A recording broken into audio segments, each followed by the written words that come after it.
Now welcome to another edition of News from Naboo with Horse Lightning Takes. And let's get right to the news. No news. Ahsoka. Always Ahsoka. There is. I thought we had news. Well, no, I'm not talking about news. I'm talking about Ahsoka because it's Monday. Tuesday? It's Tuesday. It's Tuesday. What day is it? Tuesday.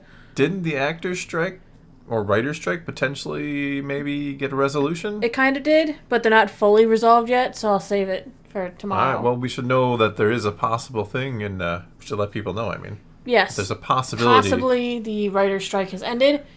They have to go through some votes now with the members. They aren't returning to work yet. They have to go through this voting process first, but it could be wrapped up in a couple of days. Yeah, and then it's on to the actors. And then we can work on the actors, but for Star Wars, it's all good things because that means people who are writing things like Mando Season 4 and the next movies that are upcoming can go back to work. Yeah, and everybody gets paid, and maybe we'll get some good content, and everybody's happy, hopefully. Hopefully the writers leveled up in their time off. We'll see. But now to Ahsoka, which is what I was going to talk about. Okay. First, I want to start with this. It's a detail that was discovered while somebody was doing the thing that they do where they translate all the Arabesh you find in the episodes. Yeah, anytime you see it. Somebody zoomed way in on Baylan Skoll's little wrist comm thing that he's wearing, and it has a list of names. How did they find this? It says Luke, Leia, Han, Chewie, R2-D2, C-3PO, Ben. And yes, this is an Easter egg. It doesn't mean anything. There's no way it means anything. No way. It's just a clever little thing. They needed to have some writing, so they put that in there instead of just making it gibberish. It's like when you read the things in Andor and they're reading off the crimes that didn't line up with the actual placards. Yeah. It's just, they said, we need writing on this for some reason or other, and somebody was like, well, here you go. Here's some writing, and I'm going to write names. Here's some writing. Some pretty well-known Star Wars characters. Because I know the speculations are abound. Like, it's his hit list. He knows the heroes of the rebellion. It's his hit list. No. So he can fix the universe. And I just... Why does he want to kill Ben? Why does he call him Chewie and not Chewbacca? Yes. Why would he want to kill Ben? Because theoretically, he should have no idea that Obi-Wan Kenobi took the name Ben.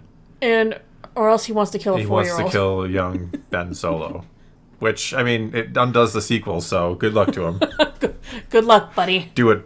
Save us all, Baylan. We're on your side. Let's move into more serious stuff now that we've gotten the silly out of the way. Okay.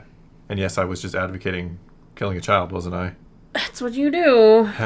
Sorry. But only in the Star Wars universe. Yeah, only in context, yeah. Okay, on to a Naboo question. Why didn't Ahsoka tell Hera what Sabine did?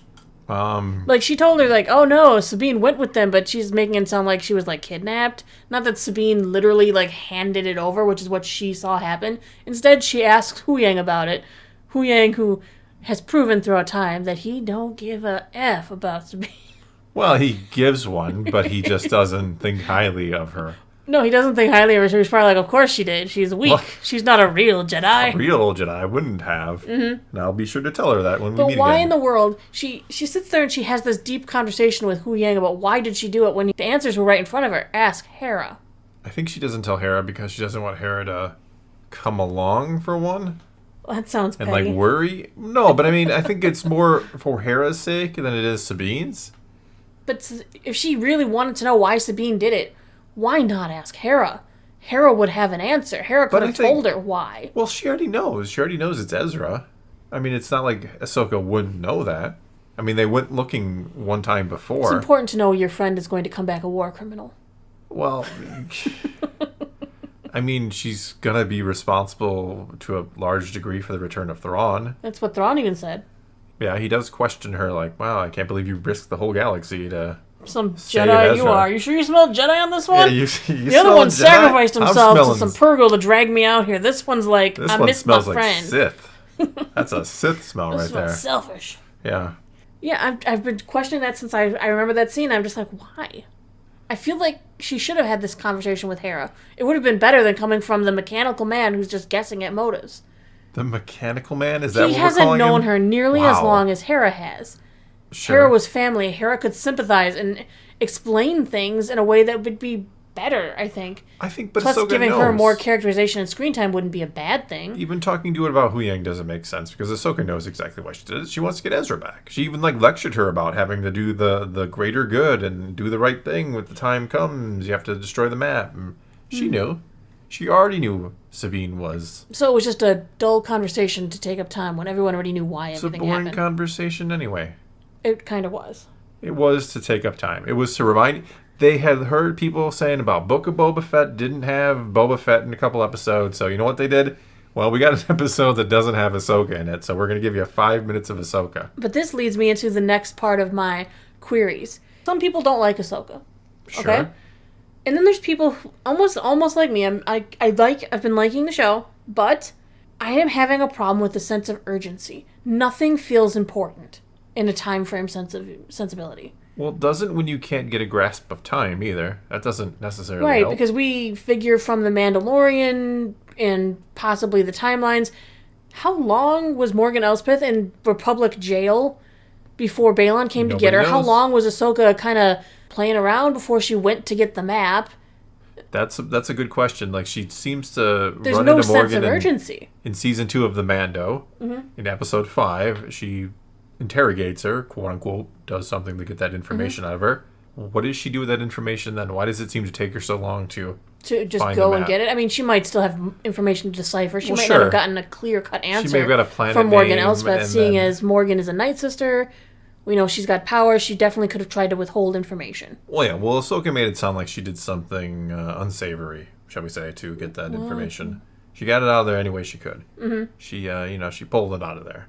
But there's no sense of rushing. It's really weird. It's almost a hurry and wait.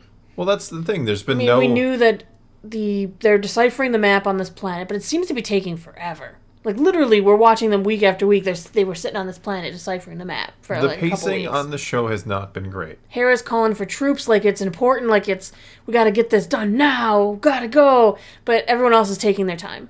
They're having a leisurely flight. Oh, let's do some training. While we're heading to Sito. Like, just don't forget, that's where we got that training montage. Like, she's But- walking around like, we've been practicing, I'm doing some training, let's have a cup of tea together. Well, yeah, but I mean, We're like, let's go! it does take time to go through hyperspace. Right, but if you As want us long to as the feel story like... needs it to, yeah. Yeah, but we have to feel like this is important. Feel like the rush of importance. I've told it you. undermines Thrawn's authority if we're taking such a leisurely pace towards things. But we don't have any sense of time at all. I think that's one of the Yes. problems that Disney Star Wars or the Mandoverse has had in general. Like, it doesn't really We don't even- portray what time is going. We don't even know how passing. long between Sabine leaving before Ahsoka leaves. No, we don't know anything. We don't know how long she was in the world between worlds. We don't know where Ahsoka was for like 10 years. No, we don't We know. don't. There's so many things we don't know that it's hard to like really grasp why we should feel urgency now when there was like 10 years. And I think that undermines Thrawn as a villain. Even when we get out To a there, he's degree. like, it will take us 3 days to 3 rotations. 3 rotations, whatever. And Sabine's like taking her time, chilling with the dog, having arguments with it about riding it. I'm like, are you serious? Don't you know you're on a time schedule? You're going to turn down a ride from the dog that's going to take you a lot less time to get where you're going? It was supposed to be a cute scene. Yeah, but it took away the sense of urgency again. It did, yeah. She's on this huge quest. She sacrificed so much, possibly the fate of the universe, Star Wars galaxy, or whatever, just so that she can play with the dog. This is when a story will usually give our main character some sort of item that has a countdown on it so that we can see this visual representation of the time dwindling that she has to find Ezra and magically get back to the ship into the other galaxy. And hey, if those night troopers hurry themselves up, they could be done with this faster. Sure. They it say could that be. they think it will take. I mean, they're undead, right? So they should be able to just work all night. Yeah. Thrawn could pitch in, help him. No, well, we should maybe. Could use a little exercise. I feel like the lack of the sense of urgency, the not knowing time, is messing with my perception of the show. Yeah, that's why when Sabine, like you pointed out with the dog or the howler, She should be showing more of a sense of urgency that obviously it's going to take less time. I mean, if your horse ran off in a fight, how many westerns have we seen with a horse runs off and they whistle and it comes back and they like immediately get on there and go, "You're a bad horse, you ran away during the fight, now I'm not going to ride you, no I'm not." Because we're in a hurry to get somewhere.